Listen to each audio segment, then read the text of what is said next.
लापानी ला तब्दील और मुतबरक नाम में आप सबको सलाम और आप सबकी सलाम।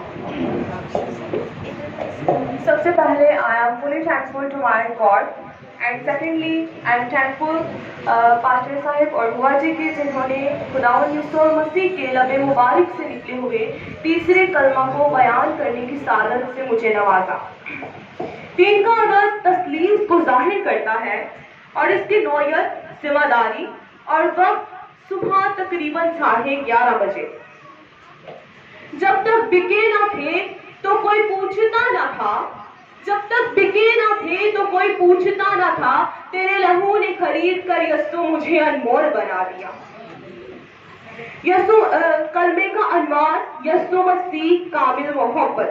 आए हम कलमे की तलावत को सुनेंगे। मुकद्दस यूहन्ना की अंजील उसका 19 बाब 26 और 27 आयत। यूं मरगूम है कलाम अक़दस में, यस्सु ने अपनी माँ और उस शागिर्द को जिससे मोहब्बत रखता था पास खड़े देखकर माँ से कहा, ऐ औरत देख तेरा बेटा ये है। फिर शागिर्द से कहा, देख तेरी माँ ये है, और उसी वक्त वो शागिर्द उसे अपने घर ले गया। तीसरा कलमा जिसे हम मोहब्बत का कलमा कहते हैं, जिसे हम प्यार का कलमा कहते हैं, जिसे उल्फत, प्रेम और प्रीत का कलमा कहते हैं, whole Bible from Genesis to Revelation. अगर हम बाइबल मुकद्दस को एक खूबसूरत लफ्ज में सिमोए तो वो है मोहब्बत। और खुदावंद यीशु मसीह ने हमारे साथ ऐसी मोहब्बत रखी कि हमारी खातिर उसने अपनी जान दे दी और हमारी खातिर वो सलीब पर लटका हुआ है। उसके जिस्म से मुसलसल खून बह रहा है, उसके सर पर कांटों के ताज ने उसकी नसों को बेदर्दी से खींचा हुआ है, जिसकी वजह से उसके चेहरे और आंखों पर आने वाली सोजिश दर्द की शिद्दत में मजीद इजाफा कर रहे हैं। मगर इंतहाई कर्ब की हालत में भी यीशु मसीह अपने हवास में है और अपनी माँ के लिए फिक्रमंद है। बेशक यीशु इस वक्त नहायत तकलीफ में है, इस वक्त नहायत दुख में है, लेकिन फिर भी उनके अंदर एहसास जिम्मेदारी मौजूद है।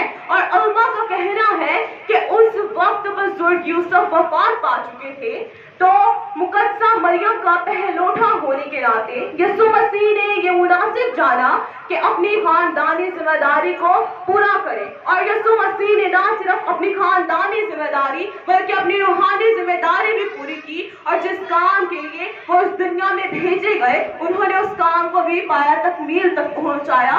और सलीबी मिंबर पर यीशु मसीह ने 5वें हुक्म का एक मौसर वॉइस पेश किया, जो कि है तू अपने माँ और अपने बाप की इज्जत करना। मुकद्दसा मरियम के गम का अंदाजा कौन लगा सकता है, जिसके बेऐब बेटे को बेदर्दी से मारा गया, उस पर जुल्म ढाए गए और उसे सलीब पर लटका दिया गया। अगर मैं बात करूं तीसरे कलमे की मुहर्रकात की, अगर हम तीसरे कलमे की तफसीर को जाने तो जरूर है कि खुदावंद यीशु मसीह की सोच का और उनके ख्यालात का जायजा लिया जाए, जिनकी तहरीक से उन्होंने अपने लबे मुबारक से अपनी माँ के लिए ऐ औरत के अल्फाज इस्तेमाल किए।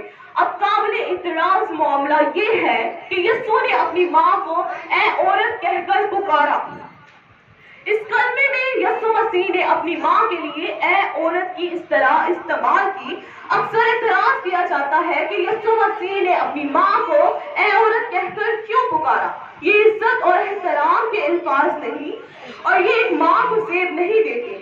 आए गौर करें, जिस लफ्ज को उर्दू जुबान में तर्जुमा ऐ औरत किया गया है वो यूनानी जुबान का लफ्ज है गुन्नाए, जिसका मतलब है मोहतरमा या खातून। अगर मैं इल्मे इलाहियात की बात करूं तो मसीह यीशु के अपनी माँ के लिए ये अल्फाज दरअसल वो इलाही लक़ब है जो पेशन गोई के तौर पर मुकद्दसा मरियम के लिए मुक़द्दस पैदाइश के सहीफा में 3:15 में इस्तेमाल किया गया। और मैं तेरी और औरत के और तेरे और औरत की नस्ल के दरमियान अदावत डालूंगा और वो तेरे सर को कुचलेगा और तो उसकी एड़ी पर काटेगा। और इसकी तस्दीक यीशु मसीह ने सलीब पर तीसरे कलमे में ऐ औरत के अल्फाज इस्तेमाल करके की और साबित कर दिया कि यीशु मसीह ही औरत की नस्ल से है। यीशु मसीह का अपनी माँ को ऐ औरत कहकर मुखातिब करना बेअदबी नहीं बल्कि जहाने लसानी लिहाज से इज्जत अफजाई है। वहाँ यहोवा की तस्दीक हुई। यीशु ने अपनी माँ के वो इलाही लक़ब से पुकार कर रूहानी सरबुलंदियों पर पहुंचा दिया और बड़े फखरिया अंदाज में मुकद्दसा मरियम को दुनिया के नजात दहिंदा की माँ साबित कर दिया। अब सवाल ये है कि यीशु मसीह ने आखिर अपनी माँ की जिम्मेदारी अपने शागिर्द मुकद्दस यूहन्ना ही के सपोर्ट क्यों की? इसका जवाब हमें यूहन्ना की अंजील 5:7 में मिलता है कि यीशु के भाई अब तक उस पर ईमान नहीं लाए थे, तो यीशु मसीह चाहते थे कि उसकी माँ की जिम्मेदारी कोई ऐसा शख्स ले, उसकी माँ को कोई ऐसा शख्स संभाले जो ईमानदार हो, वफादार हो, मोहब्बत और ईमान से लबरेज हो। तो इसलिए यीशु मसीह ने मुकद्दस यूहन्ना को अपनी माँ की जिम्मेदारी दी। और हम देखते हैं कि जब सारे शागिर्द जो थे डर गए थे, छुप गए थे, तो मुकद्दस यूहन्ना अपनी जान को हथेली पर रखकर यीशु मसीह की सलीब के नीचे खड़ा था और ये उसकी मोहब्बत कामला का इजहार था, क्योंकि वो खुदा और यीशु मसीह से मोहब्बत करता था और उसने इस बात से साबित कर दिया कि वो यीशु के साथ वफादार था और उसने अपनी वफादारी निभाई। और यही रीजन था कि यीशु मसीह ने अपनी माँ की जिम्मेदारी अपने उस शागिर्द को दी जिनसे वो सबसे ज्यादा मोहब्बत करते थे। तो खुदा आज इस कलमे से हमें वफादारी का, ईमानदारी का सबक मिलता है। तो खुदा आज हमें भी जिस तरह यीशु मसीह ने सलीबी मिंबर पर अपनी माँ की इज्जत की, हमें भी अपने वालिदैन की इज्जत करने की और 5वें हुक्म पर अमल करने की तौफीक अता करे। अब मैं इस कलमे का इख्तिताम इस एक गजल के साथ करूंगी। देखो क्या रंगे वफा होता है कि खुद मसलूब खुदा होता है। देखो क्या रंगे वफा होता है कि खुद मसलूब खुदा होता है। तूने सिखला दिया कुर्बान होकर कैसे इंसान का भला होता है। हाय जान कहीं का ये आलिम के बाप से बेटा जुदा होता है। हाय जान कहीं का ये आलिम के बाप से बेटा जुदा होता है।